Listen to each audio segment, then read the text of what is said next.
Welcome to Extracurricular. I am your co-host, Eddie Geller. And I'm your other co-host, Stephanie Vanos.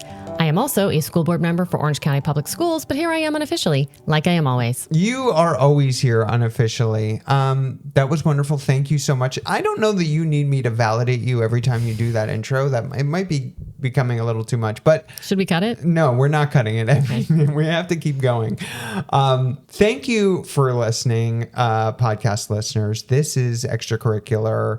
If you are listening for the first time, or maybe you've listened a number of times and you haven't subscribed, please do consider subscribing. Though I guess if you're listening for the first time, you're going to want to listen to this episode and judge for yourself before you subscribe. But once you are done listening, please do subscribe. Rate us. Steph, what can they rate us? 5 stars only. And follow us on Instagram, extracurricular_podcast. Shoot us a DM, say hi, like a post, who knows, whatever. It's social media. Live your best life, but follow us because we need the engagement.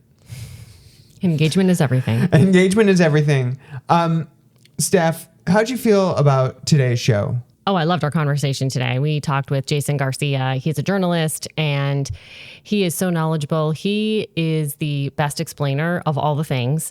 Love his work on Substack. He has his own podcast, Seeking Rents, and we just always have a really good conversation with him. Yeah, this is Jason's second time on the show. Jason is now part of our Two-Timers Club along with Christopher Mitchell.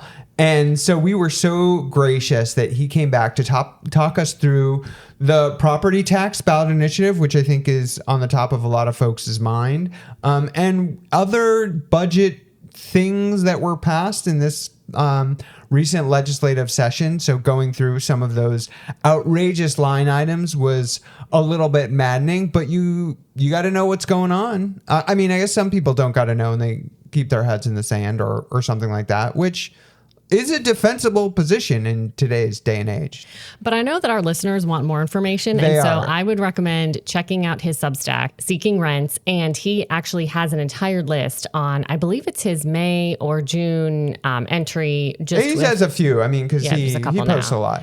He's a big poster. He's a big poster. Good for him. He does a lot of work. With sort of all of the different, I mean, there's so many more we could have talked about that we just didn't get to. So please read through them because I know you want more information. You want to understand what's happening in Tallahassee, don't we all? Yeah. So check it out. And when you check out his Substack, Seeking Rents, do consider subscribing. His work feels invaluable. There's not a lot of folks who are really digging in to what is happening in Tallahassee. And a lot of the folks in Tallahassee, lawmakers, would love it if people were not reporting on this and unearthing this stuff. And the work that folks like Jason do is really powerful. So do consider, I know I asked you to subscribe to our stuff, but you should also subscribe to Jason and the work they do at Seeking Rents because it's really important. And he has a live event coming up in Jacksonville. So when you are listening to this, if you're listening to this before that, I think it's Friday. Friday. Yeah. So if you're in Jacksonville, check out his live event and all that stuff you can check out on his website, seekingrentsfl.com. Okay. Enough about legislature and politics. We are done with graduations here in Orange County Public Schools. How are you feeling? I feel great. First of all, there is one more graduation. What? And it is for summer school. Wow. I know. So you were close, but you were close to being correct. We have one left on the end of June for summer school. But yeah, most of them are done. And they're, again, we talked a little bit about this before, but truly the reason that we're here and the reason that we do it is to see just students kind of meet their goals and walk across that stage and just see the families there supporting them. And it's just a great time. It was really lovely. And you got to hand Elizabeth, former guest of the podcast, her diploma. How'd that feel? Oh, it was great. It's funny though, because I was at the other end of the stage and I actually didn't hear them call her name. And so I saw the principal look over at me and I kind of ran over real quick, but no, it was really nice. And obviously, but I know so many students in the class as well. So it was really great to just give them an extra hug and wish them the best in their future. I know she appreciated it and will be thinking about that and have that memory for years to come. So that was really beautiful. One other thing, since we had our last podcast, because we missed last week due to just unforeseen events. Sometimes events happen and they are unforeseen, and some of those took place. But you had appeared at an event for another former guest of the podcast. We only talk about former guests of the podcast. That's all we care. So if you want to be talked about, come on the pod. Former guest of the podcast, Samuel Vilches Santiago, who is running for State House. So at this event, I'm going to peel back the curtain for people who've never been to a political event, a political fundraiser. There is a thing in which whoever's hosting the fundraiser asks a friend, someone they trust, to come do what is called the ask, which is to ask the audience to support monetarily this candidate. And for whatever reasons of decorum, who knows, the actual candidate doesn't go up there and say, can you please make a contribution? But you have someone else come and do it. And so you got the opportunity to do that. How did that feel? Actually, I will say this. I was a little nervous because it's been about almost 2 years since I was in campaign mode at all. So, so that was just sort of interesting to kind of jump back in there. And I'm always nervous. I actually don't love public speaking. I understand it's part of my job, and you realize this podcast is public, right? Well, but it's, I'm just saying, I'm just being honest. It's, something that I constantly work on and think about, but you're great at it. Well, thank you. But it's a great opportunity to highlight what's happening in public education. And that's really, it's a great way to show like, hey, this is happening, and this, declining enrollment that we've seen this year, but it's caused by this thing and this thing that happened in Tallahassee. That's why it's so important that we have, strong pro public education leaders in Tallahassee. So it's just a great opportunity to explain what's happening, and also to just show support for someone who I know is going to be a fighter for public education. So I did it, and it was fun. You did a fantastic job. You really went through the nuts and bolts of what happens in Tallahassee. To your point, really affects education. I know folks in that audience were enlightened by just your few minutes of talking through that. And we ran into a few friends, but one of them is a podcast listener, a Winter Park commissioner, Elizabeth Ingram. I got to meet her for the first time, and she was so delightful. Maybe she'll come on the podcast sometime. Oh, I'd love it. She'd be great. So last night we also had a trip to Tampa, and we were there for the monthly show at the Commodore that you participate in or you perform in, which is... I do both. You do both, which is Salute and Happy Days. And I love going back for the show. It is the best show, I think, at the theater. It was packed last night. Yeah, it was standing room only. Yeah, and you not only performed, but you also sat down with the guest and asked questions and kind of pulled out stories from him. And it was just a great show. So talk about that a little bit. Yeah, I mean, I'll say it was bittersweet, and I'll explain, why, but I'll explain to the listeners in a moment. So yeah, not only did I perform improv, to your point, but I also hosted the show. And the reason I hosted the show, because one of the owners of the theater, of which there are 5, one of the owners of the theater was recently diagnosed with cancer, Justin Peters, a dear friend, along with Kelly Buttermore, another one of the co-owners. Neither of them could be there because Justin is undergoing treatment. So it is a tough time at the theater, and certainly unexpected, as these things often are. Justin is a young man, and just a reminder that cancer can strike anyone at any time.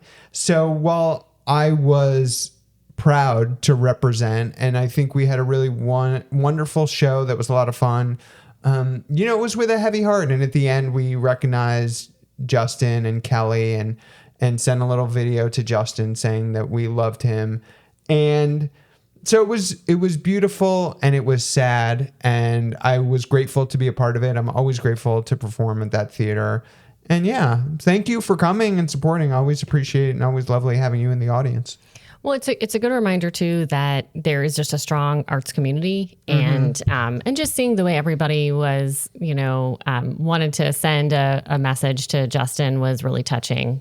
Everyone in the theater, not just the performers, but just the people who were there too. So, but you did a great job, and wishing Justin the best. Of course, absolutely the same. And I was actually talking to someone before the show about this heavy moment, and I think improv, like like all art, is an expression of humanity and how we interpret humanity. And sometimes often life is terrible and unfair, and we have to deal with it and interpret it and push through it and find what beauty we can out of things that are tough or things that are ugly. And so it is a difficult moment, but I think that theater and this art is equipped to work through that messiness. So beautifully said. Oh, thank you so much. All right. Before we go to our interview with Jason, which is so good, I'm so excited for y'all to listen to our interview with Jason because he's always so wonderful. I do have to talk about this. We haven't talked about a Target trip in a while. No. We didn't go to Target, but we did go to AT&T, where you had to turn in your phone because you got a new phone. We talked about this on the podcast. You had to turn in your old phone, and there was some confusion about like whether you needed to turn in your phone, whether you were getting a rebate. You talk the audience through your experience. You're giving me such a look right now. Your experience at the AT&T store. Well, we brought in the phone. I, cleared my phone. We brought it in because I was under the impression that I had to turn it in. And so we bring it in, and then the guy's like, "Oh, well, where did you get it?" Well, here. Okay, well, who did you speak to? I don't know. This was like over 2 weeks ago. I love the idea that we like knew the name of the last person that we talked to. I'm like, I don't know. He's like, okay. So then he tried to look it up. He's like, I'm not sure. I'm not sure if you have to turn it in. And then, so that was unclear. Then he takes it, and then he's like, okay, well, your current monthly payment is X, and because you turned it in, it will now be Y. And I was like, but my current monthly payment already is Y. So did I need to turn it in? And I just felt like I didn't get clear answers. And I feel like it shouldn't be that confusing. Am I being too picky? No, the customer's always right. And, bless that man. I think he was doing his level best. I think you walked out of there slightly perturbed, which is okay. Like I said, life is tough, and sometimes that happens in an AT&T store. But you uttered a phrase which I don't think I've ever heard you say, which is we walked out of there and you were like clearly a little frustrated, and you said, "I have nothing to apologize for." No, well, but I wasn't. I was not. I don't. You were not that rude. implies that I was mean or that I was rude, not. and I wasn't. I was You just like, definitely well, I were not. don't understand. That's already what I'm paying. So why did I turn in the phone? And did I have to? And I was just really looking for an answer. That's all. And so I think I said I had nothing to be sorry for. It was golden. Listener, I want you to know that Steph is the most kind, wonderful person who will apologize for too much because you're so thoughtful and you never want anyone to be like frustrated or uncomfortable. But to hear you say I have nothing to apologize for was hilarious and made my day. And you were very kind to him, and like I know you, so I knew you were a little frustrated, but it was just a very amusing interaction. And now you and I have discussed this should be a new phrase in your arsenal. Like, I understand that you're frustrated, but I have nothing to apologize for. Or I hear what you're saying, but I have nothing to apologize for. I think you keep it in the holster is all I'm saying. I mean, when it's right, it's right. When it's right, it's right. Well, speaking of people who are right, please enjoy our conversation with journalist from Seeking Rents, Jason Garcia. Jason Garcia, welcome back to the podcast. You are our second returning guest, so you are very important to us and important to this podcast. So thank you for coming back. I think that qualifies me for like friend of the pod status or something like that. Is that well, that might be trademarked. Yeah, so we're okay. gonna have to buddy of the pod or Yeah. pal of the pod, something like that. All right, well let's just jump into it. Session here in Florida has ended, and we've had some special sessions. Can we just start out with maybe a broad sort of your take on this year, 2026? And we'll get into property tax specifically, but yeah, your take on this year in Tallahassee. Yeah, I mean, it was it was dysfunctional in one sense, right? Like, obviously, at no point should you be waiting until the beginning of June to pass the state budget, right? When your regular session ended in March. At no point should you be doing mid-decade redistricting, gerrymandering your seats. At no point should you be throwing like the most consequential property tax ballot measure on the ballot as possible, like so late in the process without any kind of actual review, without the actual legislator sponsoring it, understanding what it does, like getting literally conflicting answers from the House and Senate on it. So it's it's clearly a crazy time, and some of that is just driven by like the dysfunctional relationships between the governor, the House Speaker particularly, but also the House Speaker and the Senate President.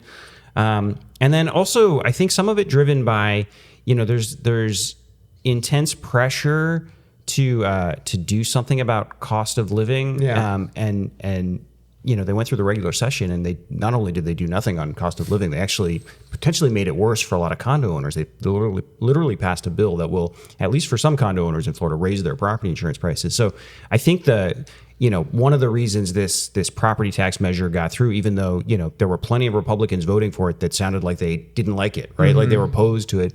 It's just like, everybody feels like they need to have an answer to what they did to try and bring down cost of living. And if that comes at the cost of blowing up every local community in Florida, small price to pay to win re-election.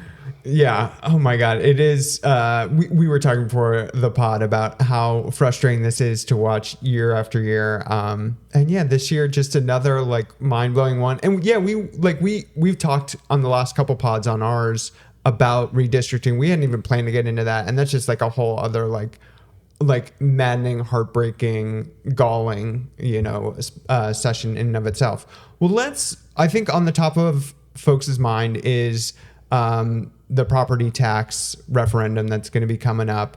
I'd love to talk to you. You did a great pod on it, Seeking Rents. People, you got to listen. But before we get into like exactly what's going on, can you talk about the budget process? Because I think your comparison of Kabuki Theater and what the budget process actually looks like is like intriguing. Yeah. This is, Tallahassee is a place that is not known as like sort of like a paragon of transparency, but the budget process is the most opaque system there. And specifically, so the way this process works is, you've got a House and a Senate, and they each pass their own budget, right? And so that process is all pretty straightforward. It all happens largely in public. You see the spending plan, they debate it on the floor, there are amendments, all the kind of ways you normally do legislation. But once they both pass their own budgets, they then get together to try and like negotiate a final spending plan. And that happens, the process is called budget conference. And this is like, it is ludicrous how secretive this is, right? So what happens is all of these decisions, I mean, you're talking like thousands and thousands of earmarks in the budget, different line items, including a bunch of stuff that never showed up in either House or Senate budget, starts showing up in this process where it gets negotiated entirely behind the scenes, basically by the House Speaker and the Senate President. And then you have these groups of lawmakers meet for these like 90-second public hearings where they present like dozens of, I'm sorry, half a dozen spreadsheets, each with like hundreds of rows on them, and say, here's the offer. And like, theoretically, this is the first time the other chamber is supposed to be seeing it, but they're like, oh, okay, that looks great, we accept, right? Wow, and yeah. so it becomes like, it is functionally impossible for anybody outside of the system to just keep track of it, right? And it's designed for just that reason. And so this is the process where so much of the worst stuff gets into the budget. So the classic example of the last couple of years is, you guys might remember, we had this statewide controversy last year where they ended up spending more than $83 million to buy 4 acres of land from this panhandle developer who just happened to be a giant Republican campaign contributor, right?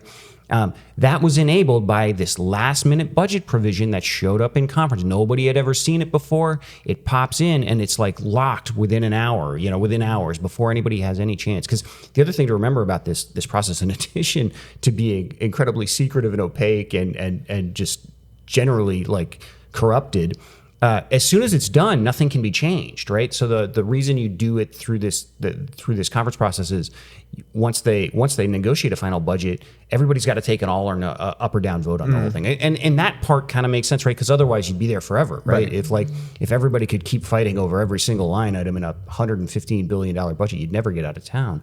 But that makes it so tempting to hide the ball until the very last minute. If you can just spring it in that very last meeting, it's locked into place before anybody else can do anything about it. And so much of this awful stuff happens through this budget conference process.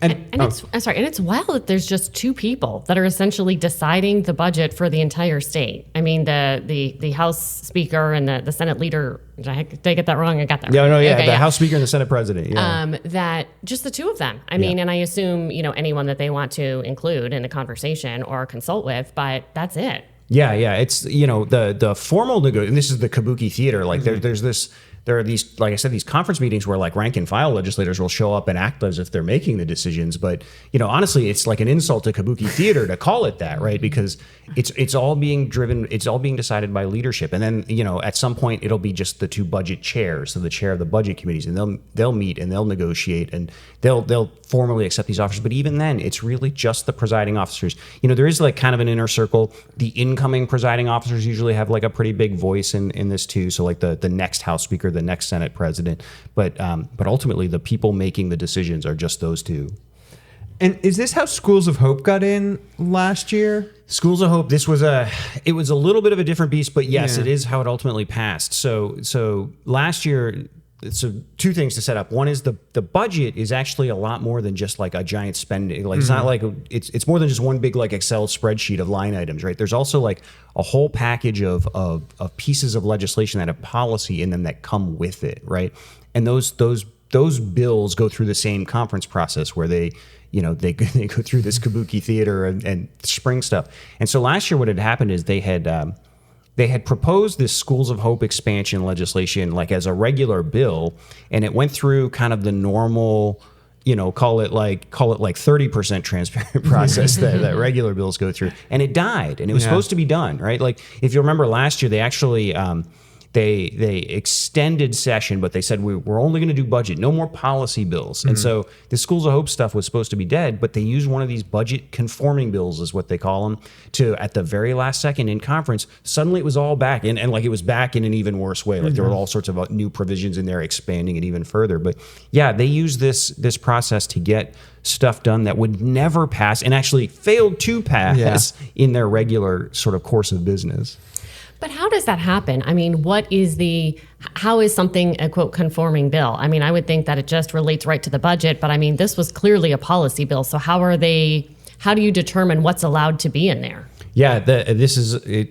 I'm not sure. I don't think there's like an equivalent of like a Senate parliamentarian at the federal level. Yeah. There might be. I don't know what role like the clerks play, but ultimately it's just the legislator's judgment call, right? Like there is. And this is one of those things that kind of like expands and contracts over time. Like there was a session years ago, I think this was when Dean Cannon was speaker, when he tried to cram like basically an entire session's worth of policy into budget conforming bills. And it led to this like meltdown in this was back. The Senate wasn't quite as sort of like regimented and house-like as it is now. And so like the Senate like went into open revolt and shut down just because, again, for rank and file legislators, you have no influence on this process, right? They may as well be on this podcast and talking about it like as opposed to on the chair. They learn about it as we do, right?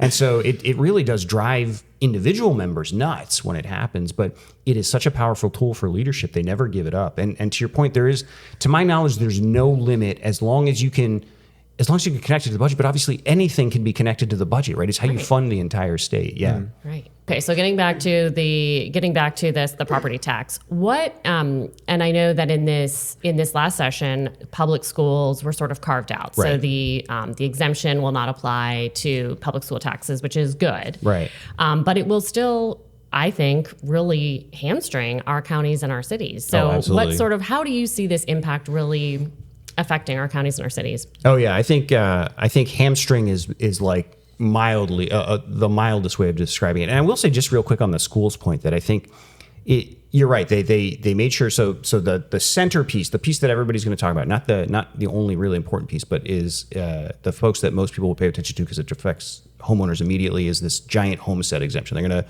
basically quintuple it from $50,000 to $250,000. And before they passed it, they made sure that this exemption would not apply to your school property taxes. And like you said, that is good, right? Like I think Florida Policy Institute had it at like a $5 billion hit to school budgets around the state. I mean, that's like devastating, particularly when you factor in like all the money we're losing because of vouchers and from like immigrant kids being basically like thrown out of the state or scared into not going to school, right? So it is good that they took schools out of it, but it's also maddening because it's the legislature exempting itself again, right? Because the legislature would have to make that difference up, right? And so it's like a classic case of these guys in gerrymandered districts taking all the special interest money, eating a bunch of cake, and then making somebody else wear the calories, right? And that's what happens when you take schools out, and now it's just cities and counties got to figure it out, right? And that's right. And so just to clarify, because for schools, whatever portion that sort of the local property taxes doesn't cover, then the state basically covers the rest when it's sort of equalizing the payments out to counties. So really, if they would be forced to come up with about over really half of the funding for schools without the property taxes. Yeah, that's exactly right. And it's also interesting because the funding for schools doesn't just go to public school students. Right. Yeah, that's right. So there's an interesting sort of like, it becomes a place where like vouchers and the private school lobby, they sort of are aligned in like wanting this cut out, right? And so these are voices that tend to carry a bit more weight in Tallahassee right now. So you're absolutely right that plays a big deal, a big influence in their willingness to exempt schools. On the other part, so just to sort of quickly say, like we said, it's gonna quintuple this homestead exemption. It's also gonna continue increasing the homestead exemption over time, although to the point of these guys don't even know exactly what they passed. It's not clear yet, and probably will be subject to litigation about who can increase the homestead exemption going forward. The way the language is written, it kind of suggests that the legislature has to give local governments the ability to increase it, but like the governor and I think the House is saying, no, this says the legislature going forward can keep raising it without having to go back to voters, which horribly dangerous idea when you're setting up a situation where Tallahassee can cut taxes of a different government entirely, right? But paired with this is also what is essentially save our homes for businesses, right? Like save our homes for Disney. And this is a 5% assessment cap on all other property, second homes, commercial property, non-homestead property.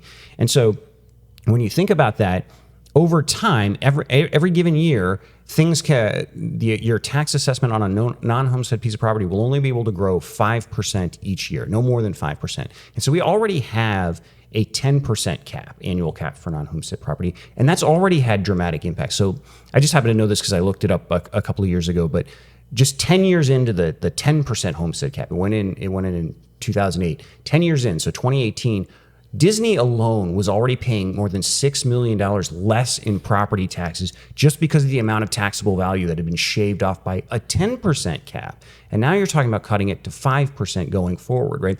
So you set up a situation where you're going to pass this homestead exemption that's going to immediately rip this enormous gash in local government. So it's as I said, it hasn't even been through a full evaluation yet, but the preliminary estimates, it looks like it's going to be about a roughly 20% hit, like just 20% of your property taxes off the top right there. But then you're going to starve them even further by this 5% cap. Over time, it's going to more and more suppress how much is being taken from non-homestead properties as well. So you are functionally gutting property taxes as a local government, as a revenue source, which is intentional because that's the one revenue source that Tallahassee can't touch itself, right? The Florida Constitution reserves property taxes exclusively to local governments, right? They're the only ones that can tax property and buildings. And so now we're taking that off the table, right? And so any other form of tax, the legislature controls. So even if, obviously they're going to have to go looking for ways to make this revenue up. If you just sort of think about in your own budget, if your income got cut 20%, you're obviously going to have to cut a bunch of expenses, but you're probably going to start like driving for Uber or like delivering for DoorDash or finding other ways to bring in some new revenue. Right? Run for school board. Yeah. Big money maker. Big money maker. Yeah. A lot of money in public service from what I understand. I guess from the Trump family.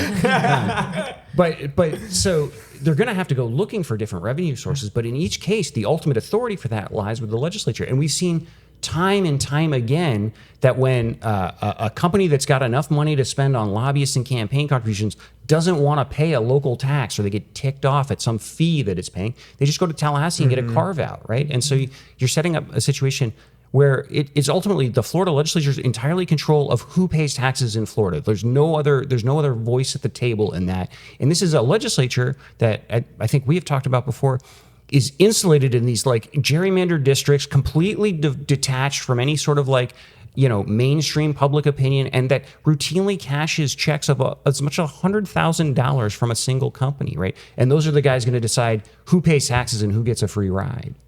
It's outrageous. And so it really sounds like, not only is this about centralizing power, but it's also not really about helping everyday people, because yes, there will be a fairly significant cut to your property taxes, but you're probably going to have to make that up in certain services might be privatized. There might be user fees. And then on top of that, commercial properties and, people who have second homes are actually going to be paying, not seeing as much of an increase in their, payment of taxes. Yeah, there's so many moving parts. Like, there will be an immediate, like, roughly $2,000 savings to a homeowner, right? Although you can sort of imagine that local governments probably immediately raise their property tax rates. So you're going to give some of that back, and also, like, all non-homestead property up front is going to take a bigger, like, their taxes are going to go up before this 5% cap really starts to, like, ratchet it all back down.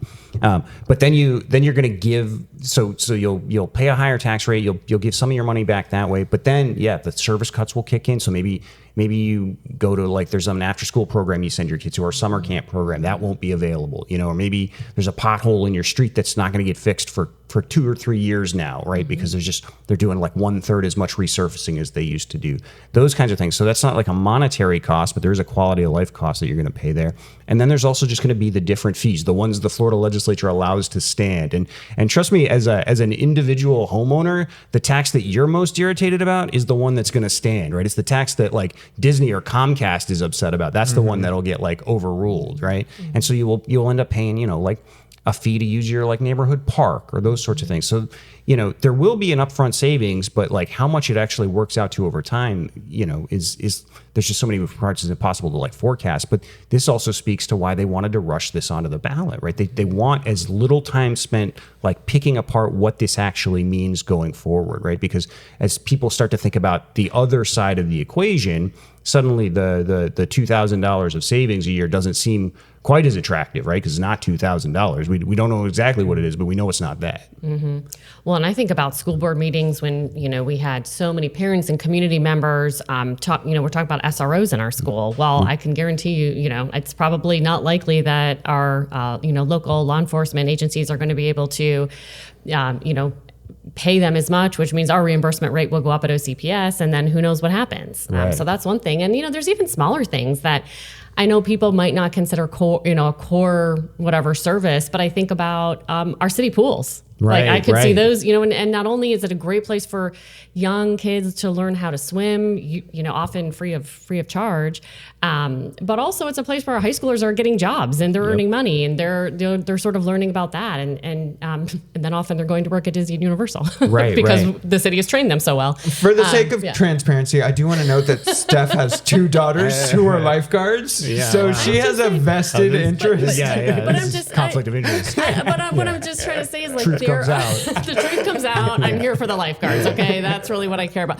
No, but I think it's the point that there are some smaller things that any individual may not think are the most important things, but they are playing an important role in our community. But I could see maybe just being sort of sidelined. Oh, and I was thinking too, like, so I was just I was having a conversation with a police officer the other day in a neutral setting, not any kind of bad situation, but, like, he was talking a lot about, like, some of the new tech that they're bringing online, to like drone tech that they're using to, like, more quickly respond to incidents and stuff like that, and different tools, and, like, that's the kind of stuff there's going to be no money for that kind of stuff, right? Like, I mean, when you think about, like, obviously they're probably not going to, like, lay off a bunch of cops, right? But, like, these cops are going to have a lot less tools to work with, right? And, maybe for some folks that sounds good, but generally speaking, it's not good for public safety if you're, like, essentially, like, you're defunding the police, right? Yep. That's exactly how you, Steph, put it earlier when we were talking about it. I'm curious for folks who, because as I understand it from the little bit I've discussed with Steph, actually, that this is, like, seems like it's going to have broad support.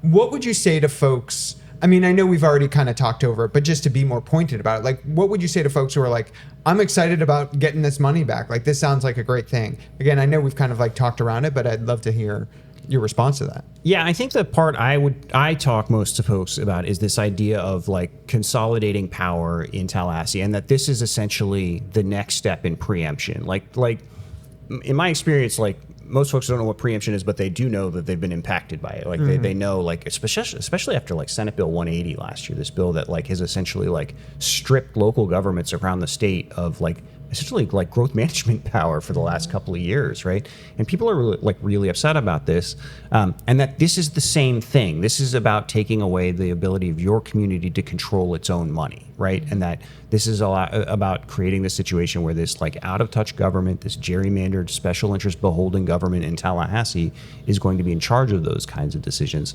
And to your point, I do think, this is obviously going to be, I suspect it will be a very close vote. It's got to get 60%. Yeah. But, I also don't think it's a slam dunk. Like, I think, there will presumably be lots of police officers and firefighters and teachers and public servants that are all sort of understanding, like, just what an impact this is going to have out there, talking to folks, rallying against it.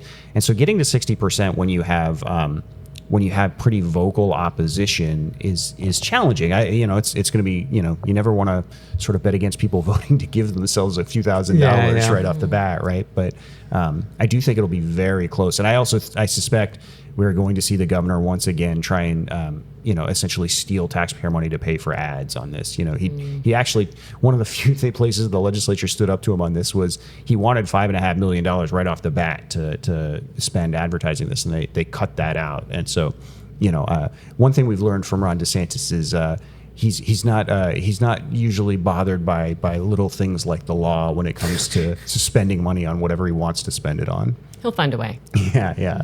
Life finds a way. All right, so let's move on to the rest of session. And you made a great list of some of the budget line items that have been approved, and definitely want to pull out some. But I don't know, when you made this great list, when you think about that list that you made of some of the stuff that's been approved, like what jumps out of your mind that people really should know about that has been passed in the budget? Oh man, what jumps out? So the two things that I'll just tell you the two things that I personally find the most egregious. And this is like an ample lot of choices, so this is pretty bad. So I think we mentioned earlier, like last year's land buying scandal. Where they bought they spent $20 million an acre to buy land from this plugged-in developer and landowner. At the very end of conference, at the last day again, the Sunday of Memorial Day weekend, just because it would have been too transparent to do it on a regular Sunday night, they decided to wait until the middle of a holiday weekend. They stuck that same language into the budget again. So they've set themselves up where they can buy more land from this guy this year if they want to do it, right? And I will say, I wrote about it, and the representative for the developer reached out and said, I currently have no plans to sell the state. It's like, man, currently is doing a lot of work in that sentence, right? Yeah. But just the idea that they would put that language after everything that happened last year, that they would stick it back into the budget is just to my mind, it shows how little disregard they have for their own voters, right? Yeah. Like they heard from people were furious about this. I got more reaction to writing about that last year than any other subject, right? People were furious about this, and they did it anyway. And so who knows whether or not they're actually going to sort of take advantage of that loaded gun, but they've set it on the table for themselves to use if they want, right? And the other one that I just personally find really sort of repulsive is, so a couple of years ago, the legislature passed this law requiring schools to teach the history of communism. And it was one of these overtly partisan bills where they were like clearly trying to use it as messaging, like to, they want to like just sort of demonize socialists at a time when like democratic socialist candidates are sort of prominent and stuff like that. There's no requirement to teach about like fascism or other sort of problematic, governance forms and stuff. It's specifically communism. But, there was like, the amount of of high-minded debate in favor of it, and like this sort of like faux outrage from legislators saying like, how dare you accuse us of politics? People have been harmed. My family has been harmed by communism. We've got an enormous Cuban American population, and to be fair, these are people that have like, they literally have family property that was stolen by a communist government. So like, you want to take them at face value that this is personal, right? But then this year, they put money in the budget to pay a propaganda company that's like connected to Mike Huckabee, the former Arkansas governor, the guy who's Trump's ambassador to Israel now, to pay him to like develop materials to teach this course, like for public schools. It's like, what are we doing? If this is a serious law, Why are we giving a bunch of money to the guy who's writing like the kid's guide to fake news, the kid's guide to the Trump kids, right? Like it is just like, it gives lie to the whole thing. And it is profiteering off this stuff. So this company that is going to get the contract, I forget the exact number, so don't quote me to this, but it's generally right. The last time Mike Huckabee filed a financial disclosure, this company had paid him something like $50,000 in sponsorship fees. And just to like layer on top, like more gross on top of more gross, before they passed this earmark to give this money to this Mike Huckabee connected company, there is another company. There's kind of like a nest of companies that are all related to each other. Another one of the companies in this nest dropped like tens of thousands of dollars in campaign contributions on key legislators. So they gave like $5,000 and $10,000 checks to the legislators who sponsored this earmark request. They gave checks to the legislators who are in charge of the education section of the budget. They gave checks to the presiding officers, right? Like they literally bought this earmark. It is everything that is worse, everything that is wrong with Tallahassee and the way the Florida legislature works, layered on top of like giving lie to this law that everybody claimed was such a serious thing 2 years ago. And because of the way it was passed, no one could really ask questions about this group. Like no one could really ask, or there was no bid of any kind, or are there any other groups who are creating curriculum to match this? Oh, interestingly, probably not. Interesting. Yeah. Just to elaborate on this point of like how little respect some of these folks seem to have for like voters and the public, there was actually, at some point in the process, there was a question asked about it. Like it was too late to change things because everything had locked, and they just didn't. They're like, I don't know, that's like a budget project. And they moved on, right? Like, and one of the things you'll see is like, you'll get like a legislator like Alaska tough question, and someone like, I don't know, and then they'll try and ask it again, and like the speaker will jump in and say, asked and answered, as if like, so I don't know is like, or I refuse to answer is an answer now, right? Wow. And so they know they made no attempt to actually like justify this, right? Like they just pretended it didn't exist because it's a payoff. It's it's so tough to hear about, and of course it's nothing new, but it's so upsetting to think about the vicious cycle that is, corruption payoffs like this that make people think like, oh, politics is all bought and paid for, which either seems to funnel into people not voting or being or voting for Republicans who will run for office, say the system is broken, and then they will go to Tallahassee or Washington, D.C. and continue to break the system. It's so awful how it actually like works really well in tandem, if that makes sense. Yeah, I think, I spent a lot of time trying to think about like how you fix a system like this, and unfortunately, short answer is I don't know how. Yeah. I mean, there's things you could do, but it would require like federal changes. But like, just one thing, like I think about like when I choose who to vote for, it is entirely now based on the money they raise, right? Like I think that is the single greatest predictor of how a future Florida legislator will vote. It doesn't matter what they say, right? They say. We've had cases in Orlando, as particularly as Orlando has shifted more blue. We've had Republican legislators get elected saying, "I'll vote to expand Medicaid. Yeah, that's important to me." Then they get up there and they vote against it, right? Like you just cannot trust what people say they will do. What the best predictor of what they will do is who they're actually taking money from. And so I would urge people to find candidates who swear off all like. Any sort of transactional donor money, if they swear it off, those are the folks that need your support. Just because I don't see, at this point, it's going to require getting people inside the system to change it themselves. So like you need people who are willing to sacrifice their own self-interest, and there's very little of that to go around. Right, and of course the flip side of that is the more money you have, the more you can pay for digital advertising and mailers, and so it's actually harder for people who are able to bring in less money to kind of get themselves out there in the same way. And that's just and then they're perceived as, well, I don't see much from them. I don't know, where are they? They're not on TV as much. They're not on, so. Yeah. I mean, some of this, like, those of us who want a better, more representative government is like also on us to actually make that happen too, right? You need to like find these people and do more to support them. If that's like canvassing, if it means even giving little, I mean, there's a lot more sort of the federal level we've seen is like special interest money is actually becoming less important, at least at the presidential level, because small dollar donations are so much bigger now, right?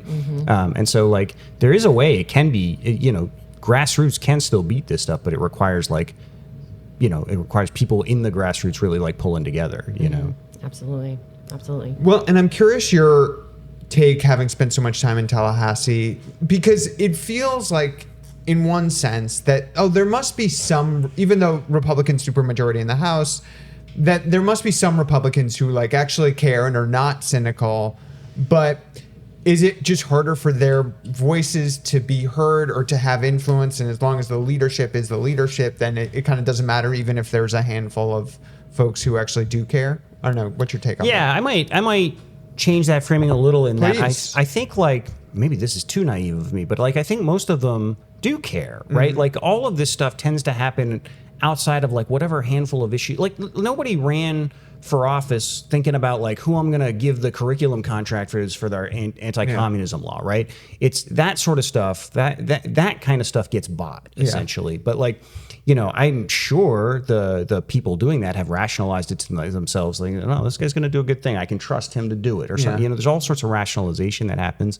Like the big challenge I find with sort of the Florida legislature is that for the vast majority of lawmakers, and this is particularly true of Republican lawmakers, but some Democratic lawmakers as well, is they only have empathy for people that they have direct experience with, right? And so you'll find things like every year the legislature does some enormous good on some issue, you know, like maybe it's like on services for autism, or for like, you know, like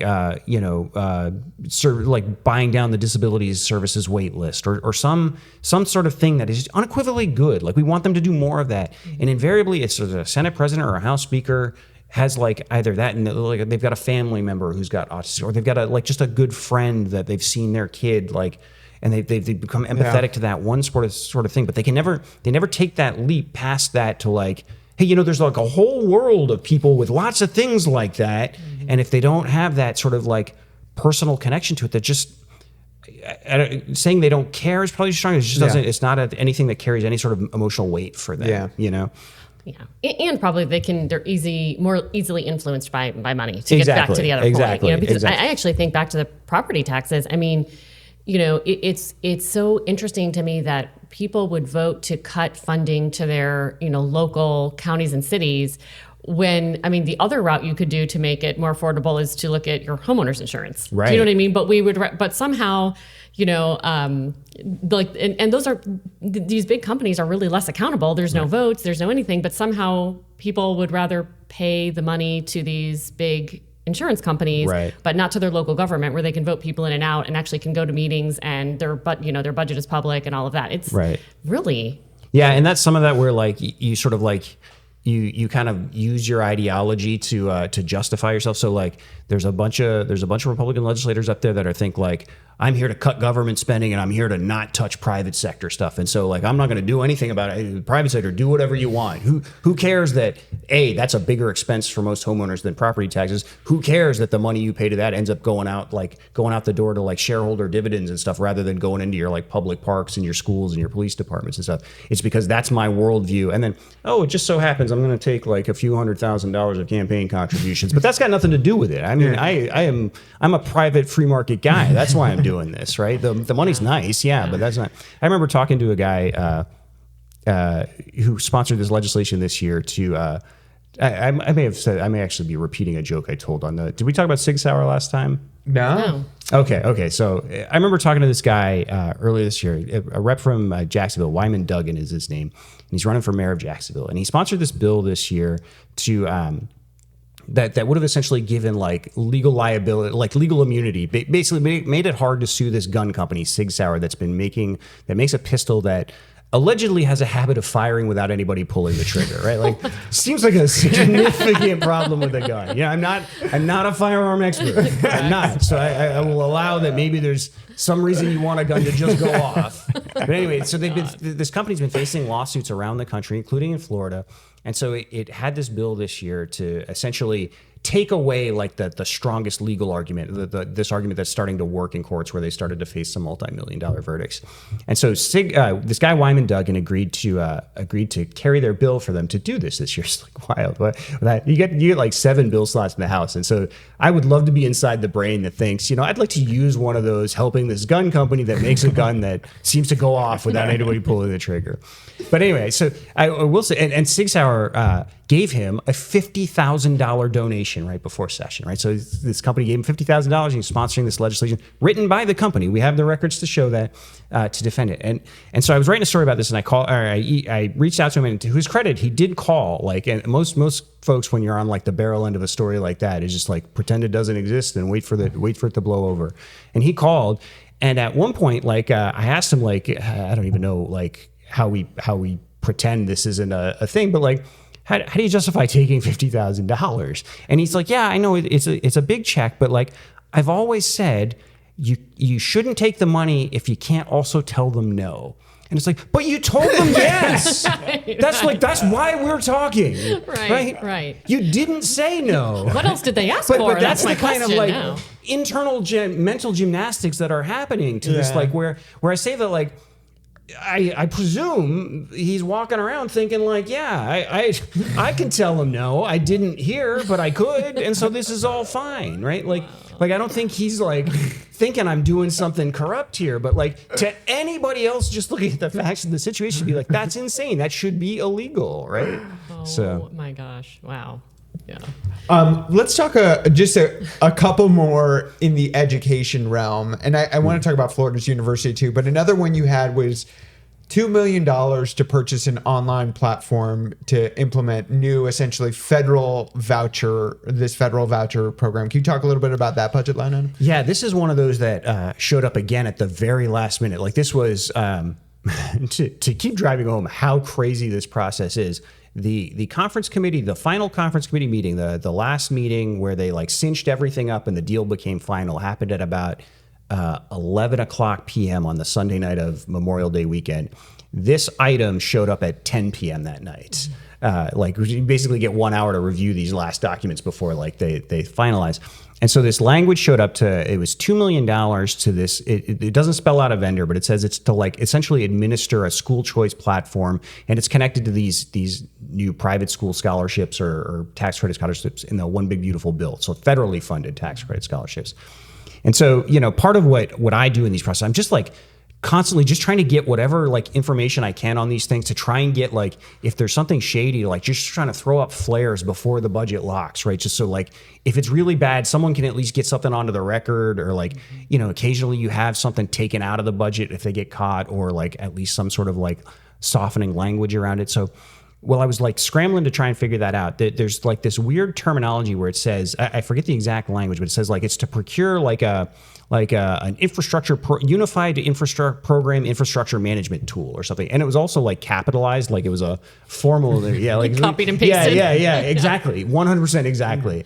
And so when you Google that, it turns out there's one company that is currently trademarking that exact phrase for use in school choice platforms, right?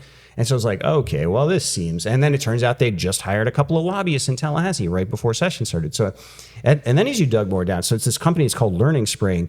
And then you find out it's got one investor, like a Charles Koch-backed venture capital firm, right? It's like, so anyway, we ended up writing about that. I've got a couple of public records requests in trying to learn more information about that, but it seems very clearly like, the Koch network, one of its venture capital firms, has invested in this company, and this company is now going out and getting a bunch of state contracts to like, which take this company that I guess was like paper just like a few months ago. I mean, literally, it had formally launched like just a month ago, right? Like this is not like a company that's been like grinding away for a few years and like finally getting a big break, right?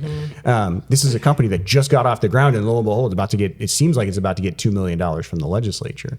It's bananas. Yeah. Another thing that I noticed from your list, and I'd seen in other reporting, is $0 for preeminence funding for Florida's top public universities.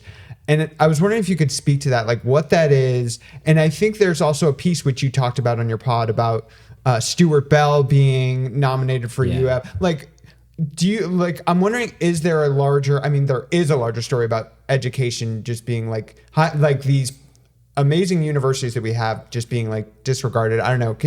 Are these things like kind of together in your mind? Or yeah, they are. In that there for many years there was kind of a bipartisan consensus that it was valuable to the state to have these like to have at least one, the University of Florida, but ideally a few like super prestigious universities recognized around the country, around the world as elite academic institutions, as preeminent research universities. Both and the value of that was you're attracting incredible like intellectual capital to the state through that. They're, in addition to being just sort of economic drivers in their own right, you're bringing in better researchers, better professors, you're bringing in better students. Like you actually want, like there's a lot of debate this year about like these universities should only be for Florida students. And it's like, that is like the most myopic way to think about universities, right? You're actually trying to attract talent to your state. You know, you get them to go to the University of Florida, they're more likely to like make their career in the state of Florida, right? That's why you do this, right? It's not something like, we're not just giving everything to immigrants, guys.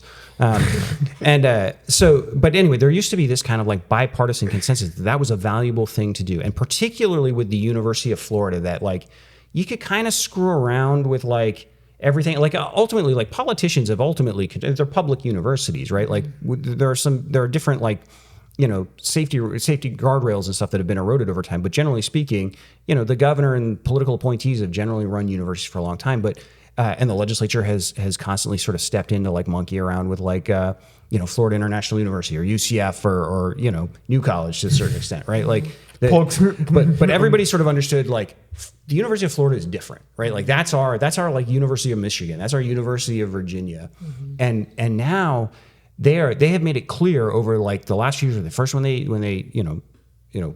My heart goes out to what he's going through, but Ben Sass was a disaster as University of Florida president, and a guy that they rigged the rules so they could hire him in secret. Then they tried to do it again, and they actually, like, whatever you think of like his willingness to sort of say whatever he thought people wanted to hear. Santa Ono was eminently qualified. I mean, he came from the University of Michigan, which is the school that Florida has been chasing and modeling itself after forever, and he got utterly sandbagged, or he got savaged by all these just like clowns, right? Like the University of Florida, which is supposed to be the most prestigious university in the state, this place that we were building, had a meeting where the president was asked, "Do you support cutting off the penises of little boys?" Right, like in the breasts of little girls. Like, how is that a question where like they have made it 100% clear that the University of Florida is no different than any other university. It's just a political tool to be used as and it's come up again in this new guy, Stuart Bell, in that, again, went through this process where you're supposed to have, like, they've created this law where they allow universities to search for president in secret. You don't get to see who they're reviewing, who has applied for the job. And the compromise to that was that the finalists are going to be public, and this finalist list has to be out at least 2 weeks before the final vote. So you'll have 2 weeks to vet the candidates, whoever they're going to hire. But what the University of Florida has been doing, what the DeSantis administration has been doing, is they have one finalist each time, right? So the choice gets made in secret, and they did it again with this guy, and again these goons on the like these MAGA goons are coming for him. Even this guy, right? Because it's not about like having an academic institute. It's not about having like an academic driver. It's about having like one guy on our team in control of all that money and in control of all that education and that sort of stuff. And the preeminent stuff plays into that. And so preeminence funding is this essentially pot of money that's like meant to help universities, the top universities, get even better. And so I don't know like the exact specifics in terms of the criteria you have to meet to qualify, but generally speaking, the best performing universities, and for the longest time it was just UF and FSU, but I think USF got there, FIU got there, and UCF was just about to get there.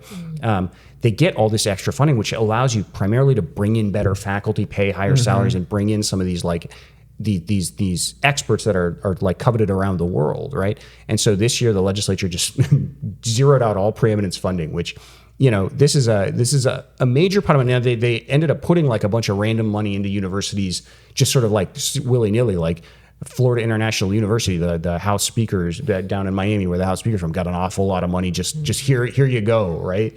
But they've completely divorced all this extra funding from the idea of you have to meet certain benchmarks to get it, right? And it speaks to this larger issue of we no longer think of universities as like academic institutions. They're just like essentially they're part of the state, and they're part of whatever we set as like the policy and like rhetorical mission of the state. That's what these schools are for at this point, you know. And if you want to bring in some more critically thinking professors or teachers, they really don't actually want you to do that. Yeah, no space for that in Florida right now. No space, which is unfortunate, as I have a daughter who's going there. But well, it's interesting too about the presidential searches, because when that law changed, so it was a law that changed a couple of years ago to university presidential searches outside of the sunshine. And at the time that was going to the legislature, this is what's going to happen. You're going to end up with one and people just, on both sides of the aisle, by the way, voted for this. Yeah, that's right. It could not pass. At the time, the Republicans did not have a supermajority in the Florida Senate, and you needed for a public records exemption, I believe you needed 2/3. You needed some sort of supermajority level, and they needed a couple of Democratic votes to get it across, and they got 3, including Linda Stewart, one of our own from Orlando, voted yes for this. And this is also, there is you got to find the joy where you can, and there's like a real leopards eating I never thought they'd eat my face moment in this. The guy that really pushed for this was Maury Hosseini, the longtime kind of board chair of the University of Florida. He's he's the writer for the Miami Herald wrote a wonderful profile of him not too long ago, but he's rules UF with kind of an iron fist, and he's the guy that's orchestrated each time these single candidates game to this system once there, and now it's all blowing up in his face. Maury Hosseini is losing his guys because the MAGA goons don't feel like they're on the team, right? And so all of this stuff, if they'd vetted them out more publicly, the sudden character assassination wouldn't be as effective. So, you do sort of it's nice to see people having to eat their own medicine a little bit, but also really bad overall. Right, worse for us. Well, along these lines, one of the other items that was in the budget was I believe it was the Board of Governors can now not just, kind of edit classes at universities and colleges, but they can, now deny certain classes from? Yeah, this has to do with course lists. And so this is an offshoot. And this speaks to both what we talked about, how they shoehorn policy into the budget, and also the sort of just erosion of academic independence at universities. So this all arises out of what had been a 2 or 3 year long quest to excise sociology from core courses. Core courses meaning every student has to complete a certain number of credits in these from these core choices, right? Core programming.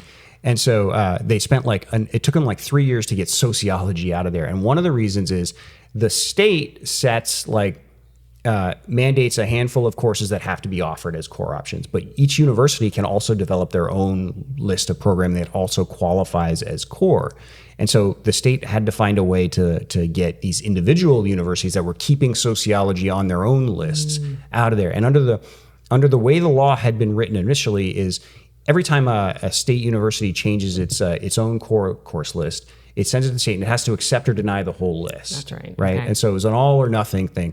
So now what they have done in this last minute provision stuck into a conforming bill is they've given the Board of Governors, which is appointed by the governors, the political appointees. This is where one of the guys, also by the way, a guy from our neck of the wood, Carson Good, a developer in Winter Park, was the guy asking Santa Ono about his position on cutting off penises and breasts. These guys is going to give the Board of Governors the ability to selectively edit these individual course lists. So now they can amend it. So at minimum, it makes it clear that if sociology is on the list of something like that and they don't want it there, they can just strike that. They can just strike that right from it. But the way the language reads, it seems potentially they could even add courses. They could force universities to add course lists or courses to their core course list that they don't want. But of course, we don't really know because it's never been vetted, right? None of this language was actually studied in any kind of transparent way. So, and that was according to the Florida House of Representatives, which pushed for this, that was the Board of Governors itself asked for that language. So, naturally, yeah. Nothing to worry about. Yeah. So we've talked about a lot of tough stuff. Yeah. Let's round it out because you've done a few episodes of Seeking Rents or a few Seeking Rents events in person. Sounds like they've been a really good time. People have fun. I know in your podcast you mentioned people have been asking so many questions you'd had to shut it down. Are there any good questions you got on your tour that really you really enjoyed? Yeah, so a lot of questions tend to be how can they do this? How can they get away with it? How do we fix it? Yeah. Well, I don't know that we do. So this wasn't a particularly unusual question, but I had the most fun answer. Someone asked me like about books I'm reading, right? And I rarely have like a good answer to that question, just because most of the time I'm like reading legislation or budget spreadsheets or like just the worst stuff imaginable. But I had been reading a couple of books, and so it was fun to answer. One is I'm reading this book. Like one of my like sort of personal bailiwicks is just how bad car dealers are and like the ultimate rent seekers. So I'm reading a book about the history of car dealer lobbying to try and stop Tesla from selling cars directly to consumers, right? And just the way they tried to weaponize all these old state laws. I mean, it's hard to imagine that Elon Musk is the sympathetic character in this, but you know, it's, you know, that was kind of like a hate read for me. Yeah. Right? But also, I've been reading this fun book, or I just finished it actually, called the Bright Sword. So I'm kind of like a nerd for like fantasy and you know, medieval England sort of stuff. But I think the Bright Sword is this author, Lev Grossman. Does that ring a bell to either of you guys? Who wrote a series called The Magicians. Anyway, he decided to write this Arthurian legend book. So it's like a retelling of all of that stuff, you know, like Lancelot, Round Table, all this stuff. But it's like, it's written in this kind of like really modern lens, and like, so like there's like a trans knight in there. There's like a queer knight. There's you know, Guinevere is a much more like a much more like developed character. So she's not just sort of like an object of desire or something like that. And it's just like, and it's also like just like really fun written, like sort of wild stuff happening. And so I just finished it, and it was like one of the like most satisfying ends to a book I'd ever seen. So I really get a chance to talk about that kind of stuff. So that was fun. And what was that one called again? It's called The Bright Sword. Okay. Bright Sword. Okay. I'll have to check that out. Yeah. I need something fun. Is that how you recharge, by the way? It's like reading, or how do you sort of take a breath? Now that session is over, and maybe you have a little bit more free time. What will you do to build your stores up again?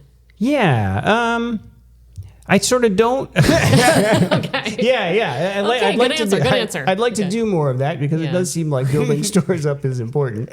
It's just kind of, you know, we're going to move into campaign coverage. So a lot of that'll be, you know, what I try and do is I try and write about stuff that I care about, and stuff like write stories that I would like to read myself. And like, so like, even though it's almost always horrible, like maddening and all that sort of stuff, but I do like actually enjoy doing it, because it's just sort of stuff I feel strongly about. So it's kind of like, it's also my hobby. But yeah, I would like to read more books. I think the Bright Sword was so good that I want to try and do more of that.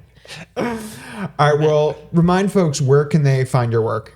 Okay, so the easiest place to find us is at seekingrentsfl.com. That'll like, basically it's a Substack, so like the actual URL is a little bit wonky, but that'll redirect you to it, and folks can sign up, and then all of our emails and podcasts will get emailed straight to them. We don't put anything behind a paywall. So when I started this more than 4 years ago now, the one goal had been like, I want people like understanding how state government affects them, because everybody knows, you know, everybody pays attention to federal politics.